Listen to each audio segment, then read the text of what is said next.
الصلاة خير. پیارے دوستو، روح البیان میں آتا ہے کہ حضرت موسیٰ علیہ السلام کی دعا کے بعد اللہ تعالیٰ نے فرعونیوں پر لگاتار 5 عذابوں کو مسلط فرما دیا۔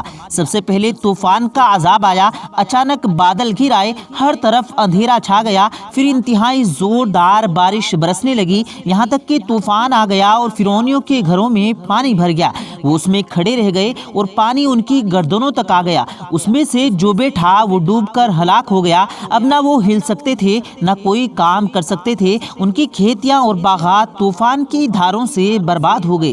مسلسل 7 روز تک وہ لوگ اسی مصیبت میں مبتلا رہے، اور باوجود یہ کہ بنی اسرائیل کے مکانات فرعونیوں کے گھروں سے ملے ہوئے تھے، مگر بنی اسرائیل کے گھروں میں سیلاب کا پانی نہ آیا اور وہ نہایت ہی امن اور چین کے ساتھ اپنے گھروں میں رہتے تھے۔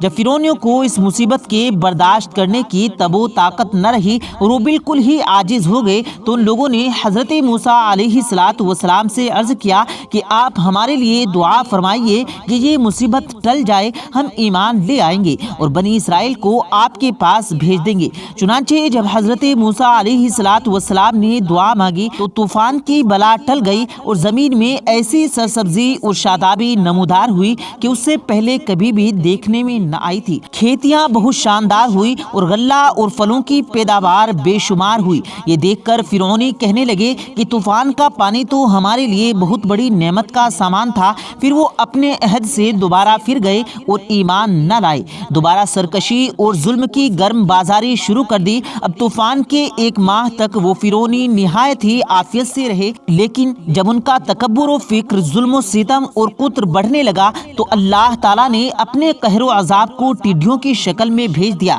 چاروں طرف سے ٹڈیوں کے جھنڈ آ گئے تو ان کی کھیتیوں اور باغوں کو، یہاں تک کہ ان کے مکانوں تک کی لکڑیاں کھا گئی، اور یہاں تک کہ فرعونیوں کے گھروں میں ٹڈیاں بھر گئی، جس سے ان کا سانس لینا مشکل ہو گیا۔ اور وہیں بنی اسرائیل کے مومنوں کے کھیت اور باغات اور مکانات ان ٹڈیوں کی جنگا سے بالکل محفوظ رہے۔ یہ دیکھ کر فرعونیوں کو بڑی عبرت آ گئی اور آخر اس عذاب سے تنگ آ کر وہ دوبارہ حضرت موسیٰ علیہ السلام کے آگے عہد کرنے پہنچ گئے۔ کہنے لگے کہ آپ اس عذاب کے رفع ہونے کے لیے دعا فرما دیں تو ہم لوگ ضرور ایمان لے آئیں گے اور بنی اسرائیل پر کوئی ظلم و ستم نہ کریں گے۔ چنانچہ آپ کی دعا سے 7ویں دن یہ ٹڈیوں کا عذاب بھی ٹل گیا۔ یہ لوگ پھر 1 ماہ تک نہایت ہی آرام اور راحت میں رہے، لیکن دوبارہ عہد شکنی کی اور ایمان نہ لائے۔ ان لوگوں کے کفر میں پھر اضافہ ہونے لگا۔ حضرت موسیٰ علیہ السلام اور مومنین کو تکلیف دینے لگے اور کہنے لگے کہ ہماری جو کھیتیاں اور پھل بچ گئے ہیں وہ ہمارے لیے کافی ہیں، لہٰذا ہم ایمان نہیں لائیں گے۔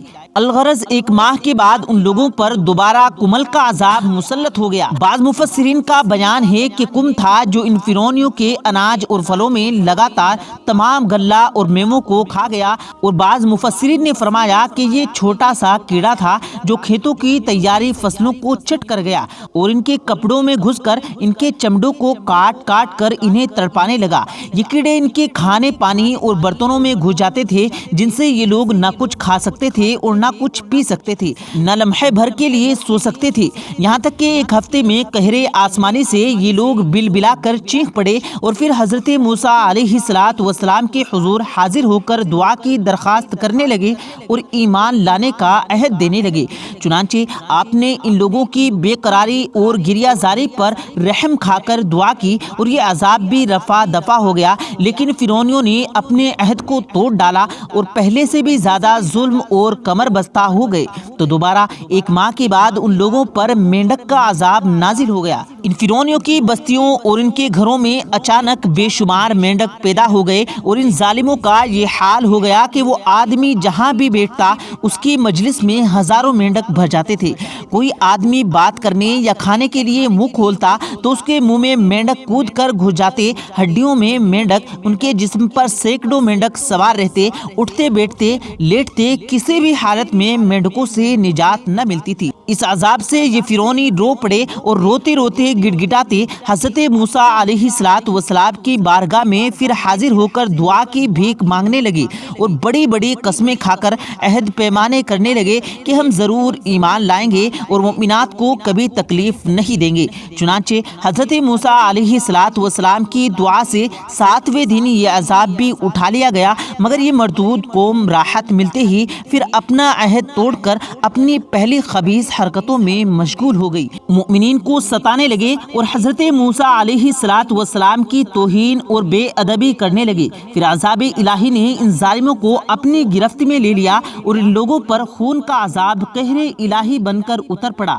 ایک دم اچانک ان لوگوں کے تمام کنووں اور نہروں کا پانی خون ہو گیا۔ ان لوگوں نے فرعون سے فریاد کی کہ اس سرکش نے کہا کہ یہ موسیٰ علیہ السلام کی جادوگری اور نظر بندی ہے۔ یہ سن کر فرعونی نے کہا کہ یہ کیسی اور کہاں کی نظر بندی ہے کہ ہمارے کھانے پینے کے برتن خون سے بھرے ہیں اور مؤمنین پر اس کا ذرا بھی اثر نہیں۔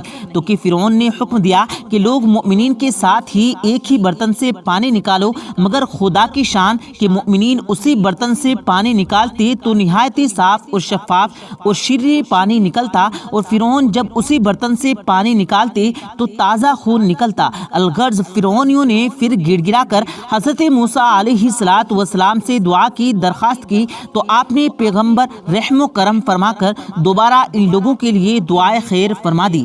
تو 7ویں دن یہ خون عذاب کا سایہ بھی ان کے سروں سے اٹھ گیا۔ ان سرکشوں پر مسلسل 5 عذاب آتے رہے اور ہر عذاب 7ویں دن ٹل جاتا رہا۔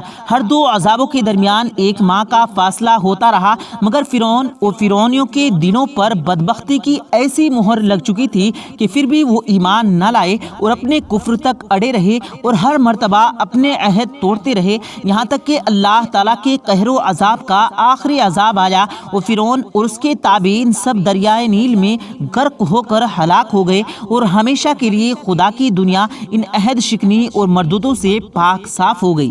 یہ لوگ دنیا سے اس طرح نیست و نابود کر دیے گئے کہ روح زمین پر ان کی قبروں کا نشان بھی باقی نہ رہا۔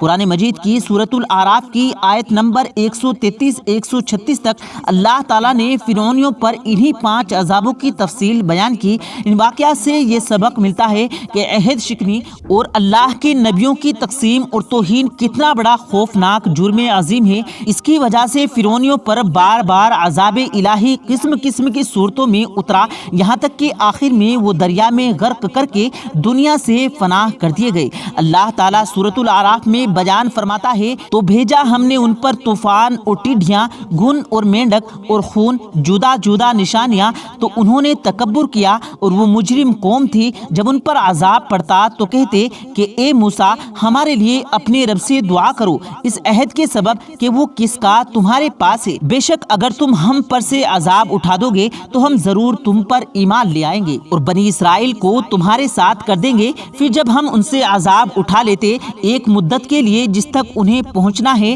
وہ دوبارہ پھر جاتے تو ہم نے ان سے بدلہ لیا اور انہیں دریا میں ڈبو دیا، اس لیے کہ ہماری آیات جھٹلاتے اور ان سے بے خبر تھے۔ خاتون و حضرات، حضرت موسیٰ علیہ السلام کا صبر و تحمل اور ان کی شفیق القلبی بلا شبہ انتہا کو پہنچی ہوئی تھی کہ بار بار عہد شکنی کرنے والے اپنے دشمنوں کی آہو فغا پر رحم کھا کر ان کی عذاب کو رفع دفع کرنے کی دعا کرتے رہے۔ وہ اپنے مخالفین اور بدبختوں سے انتقام کا جذبہ نہ رکھیں، بلکہ صبر و تحمل کر کے اپنے مجرم کو بار بار معاف کرتے رہیں کہ یہ حضرت موسیٰ علیہ السلام کے مقدس سنت بھی ہے اور ہمارے نبی آخر الزمان حضرت محمد مصطفیٰ صلی اللہ علیہ وسلم کا تو یہ ایک بہت ہی بڑا خاص اور ترا امتیاز ہے کہ آپ نے کبھی بھی اپنی ذات کے لیے اپنے دشمنوں سے کوئی انتقام نہ لیا، بلکہ ہمیشہ ان کو معاف فرما دیا کرتے تھے۔ اللہ تعالیٰ سے دعا ہے کہ اللہ پاک ہم سب کو انبیاء کرام کی سنتوں پر چلنے کی توفیق عطا فرمائے، آمین اللہم آمین۔ پیارے دوستو، کمنٹ باکس میں آمین ضرور لکھے گا، کیا معلوم کس کی زبان سے نکلا ہوا آمین کب قبول ہو جائے اور ہماری نجات کا ذریعہ بن جائے، تو کمنٹ باکس میں آمین لکھنا مت بھولا کریں۔ ویڈیو پسند آیا ہو تو اس ویڈیو کو لائک کریں اور زیادہ سے زیادہ لوگوں تک اس ویڈیو کو ثواب کی نیت سے شیئر کریں، اور اس ویڈیو کے بارے میں آپ کی کیا رائے ہے، اپنی رائے کا اظہار کمنٹ باکس میں ضرور دیں، اور مزید ایسی ہی ویڈیوز پانے کے لیے ہمارے چینل کو ضرور سبسکرائب کریں۔ ملتے ہیں پھر ایک نئی ویڈیو کے ساتھ، تب تک کے لیے اللہ حافظ۔